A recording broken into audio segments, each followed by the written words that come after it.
Assalamualaikum warahmatullahi wabarakatuh.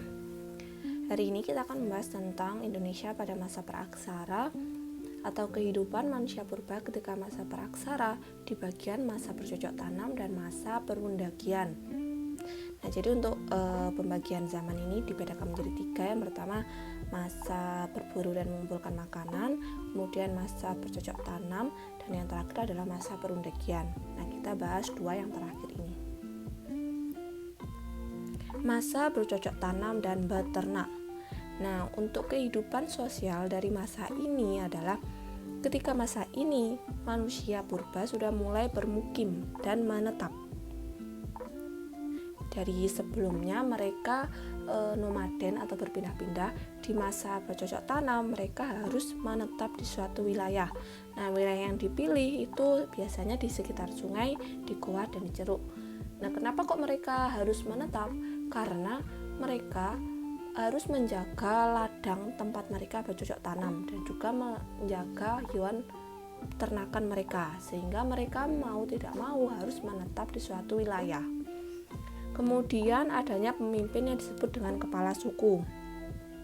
Nah, berarti mereka lebih terorganisir dan lebih teratur dalam kehidupannya karena sudah memiliki kepala suku yang tugasnya untuk mengatur anak buahnya.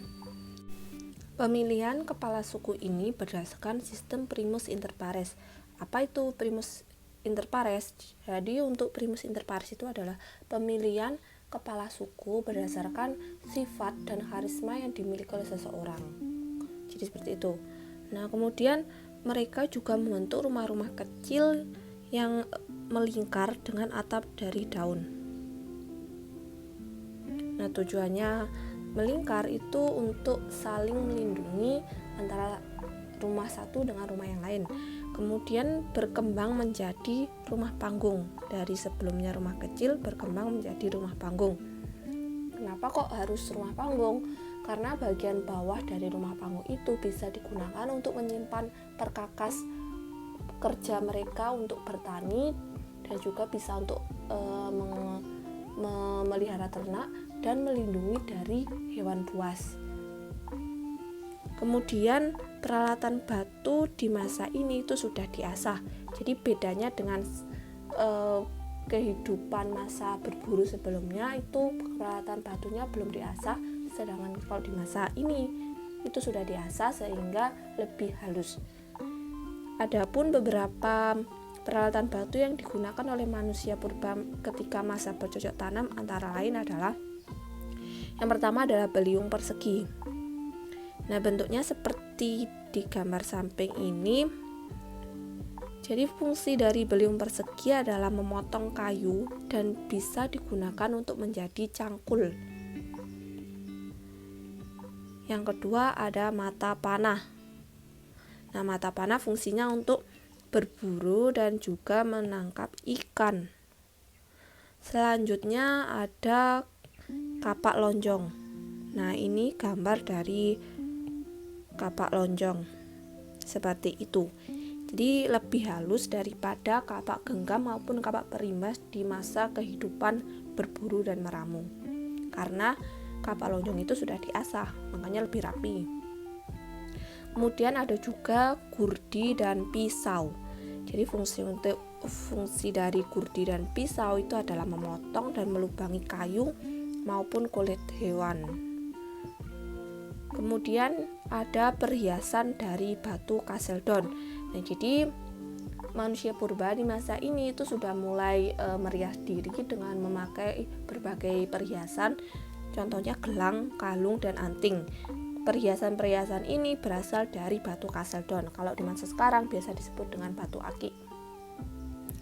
Kemudian ada peralatan yang dinamakan gerabah. Gerabah adalah peralatan rumah tangga yang berasal dari tanah liat dan pasir. Biasanya disebut dengan periuk, cawan, piring, dan perdupaan. Nah, ini dari peralatan yang sampai sekarang ada dari tanah liat itu adalah peninggalan dari masa bercocok tanam. Kemudian kita lanjut ke kehidupan ekonominya. Karena di masa ini sudah mulai mengenal bercocok tanam dan beternak, kehidupan ekonomi di masa ini disebut dengan sistem agraris. Kemudian mereka juga mulai melakukan yang namanya food producing atau menghasilkan makanan dengan cara bertani dan berternak.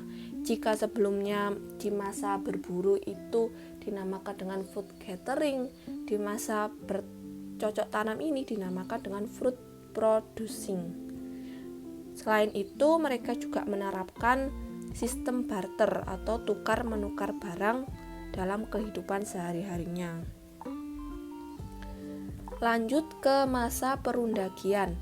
Undagi yang dimaksud di sini adalah orang yang memiliki keahlian tertentu. Keahlian yang dimaksud itu adalah dalam hal membuat peralatan logam. Karena untuk membuat peralatan logam itu tidak semua orang bisa membuatnya. Makanya dimaksud dengan keahlian tertentu tersebut. Untuk kehidupan sosial dan budayanya, yang pertama adanya pembagian kerja berdasarkan keahlian seseorang. Jika di masa berburu dan mengumpulkan makanan, pembagian kerja itu berdasarkan jenis kelamin. Untuk yang cowok itu harus berburu, yang cewek untuk mengurus rumah tangga. Itu di masa berburu dan mengumpulkan makanan. Berubah ketika masa perundagian, tidak hanya seperti dulu. Pembagian kerjanya di masa ini itu berdasarkan keahlian seorang. Baik cewek maupun cowok, jika punya keahlian, dia berhak untuk menentukan pekerjaannya sendiri. Kemudian adanya stratifikasi sosial atau pembagian masyarakat. Ada gara-garanya ada kelompok yang memiliki keahlian tertentu tadi. Jadi kayak digolongkan golongan undagi, terus golongan masyarakat biasa, golongan petani, seperti itu. Mereka juga hidup berkelompok dan membentuk perkampungan. Jika sebelumnya hanya membentuk suku-suku kecil saja yang dipimpin oleh kepala suku, di masa perundagian itu sudah lebih kompleks sehingga membentuk perkampungan yang lebih besar daripada suku. Kemudian dipimpin oleh kepala suku yang didampingi oleh dukun sebagai penasihat. Nah, dukun ini dianggap sebagai orang yang dia itu memiliki kemampuan lebih daripada orang-orang biasa, sehingga dijadikan sebagai penasihat kepala suku. Kemudian adanya golongan undagi yang khusus membuat barang-barang dari logam. Adapun beberapa peralatan logam yang ada di zaman ini antara lain adalah nekara perunggu. Nekara perunggu fungsinya untuk sarana upacara. Jadi dia itu ditepuk-tepuk sebagai alat musik dalam upacara keagamaan di masa ini. Kemudian ada juga moko. Moko juga sebagai pelengkap upacara dan pengiring tarian adat. Selain itu, dia juga digunakan sebagai alat tukar dan simbol sosial. Jadi bedanya nekara perunggu dan moko bisa kalian lihat. Kalau nekara perunggu lebih pendek dan lebar, sedangkan kalau moko lebih ramping dan juga tinggi. Di moko itu sendiri bentuknya lebih elegan karena dia disertai dengan ukiran-ukiran. Ya itu tadi, karena moko ini fungsinya sebagai simbol sosial. Jadi orang-orang yang memiliki moko dianggap sebagai orang-orang yang terpandang punya sosial yang lebih tinggi status sosialnya. Kemudian ada kapak corong. Kapak corong fungsinya untuk memotong kayu. Nah, bisa kalian lihat kapak corong di sampingnya itu bentuknya lebih bagus daripada kapak lonjong maupun kapak perimbas dan kapak genggam di masa sebelumnya. Menunjukkan kalau manusia itu berkembang dalam hal membuat peralatan dari berbagai bahan. Ada juga kapak perunggu. Fungsi dari kapak perunggu adalah alat upacara, benda pusaka, dan perkakas kerja. Jadi kalau kapak perunggu dia ada fungsi sebagai benda pusaka, sehingga fungsinya itu lebih tinggi daripada yang kapak corong tadi, meskipun bentuknya sedikit mirip. Dan yang kelima ada arca perunggu atau patung perunggu. Fungsinya untuk sebagai penyembahan kepada roh nenek moyang, karena di masa ini sudah dikenal kepercayaan lokal, animisme, dinamisme, dan totemisme. Ada juga bejana perunggu. Nah, fungsinya untuk sebagai kepis wadah ikan bagi para pemancing. Gambarnya ada di samping itu. Mereka juga memiliki perhiasan dan manik-manik seperti untuk gelang tangan, gelang kaki, anting-anting, kalung, bandul, cincin, dan sebagainya. Dan yang terakhir, alat yang dibuat dari logam adalah senjata. Senjatanya berupa tombak dan pisau atau belati. Belati adalah pisau yang kecil. Selanjutnya kita bahas yang kehidupan ekonominya. Untuk kehidupan ekonomi di masa perundakian ini, manusia mulai mengembangkan sektor pertanian, peternakan, pertukangan, dan perdagangan. Jadi mereka itu pekerjaannya lebih kompleks daripada masa sebelumnya. Kemudian masih menerapkan sistem barter atau tukar menukar barang, tapi lebih kompleks daripada masa sebelumnya karena barternya itu lebih banyak barangnya. Kemudian adanya golongan undaki yang berpengaruh dalam bidang perdagangan. Golongan undaki inilah yang membuat berbagai peralatan logam untuk dijual di pasar-pasar. Selain itu, benda-benda yang dihasilkan golongan undaki menjadi komoditas perdagangan yang bernilai tinggi. Jadi untuk perdagangan di masa ini sudah mulai terbentuk pasar-pasar yang digunakan untuk menjual berbagai barang dari golongan undaki.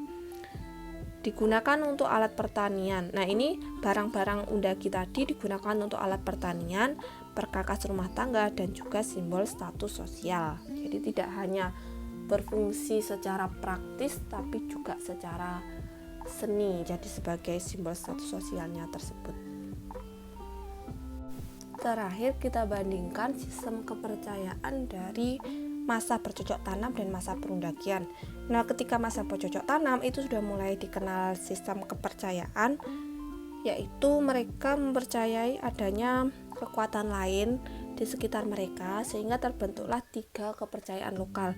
Yang pertama adalah animisme. Animisme adalah percaya kepada roh nenek moyang. Kalau dinamisme itu percaya kalau benda-benda di sekitar mereka itu punya kekuatan tertentu. Sedangkan kalau yang totemisme itu percaya binatang juga punya kekuatan besar. Nah, itu kepercayaan lokal yang berkembang ketika masa bercocok tanam.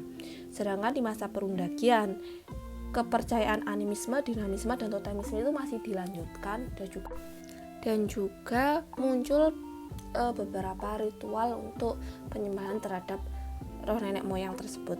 Nah, sehingga muncullah beberapa bangunan-bangunan yang digunakan untuk memuja roh nenek moyang benda-benda tersebut maupun binatang.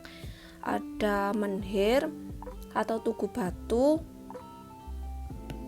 kemudian ada punden berundak untuk meletakkan sesaji di atas, ada dolmen juga untuk meletakkan sesaji atau meja batu, ada kubur batu seperti di gambar, dan juga ada sarkofagus, peti kubur.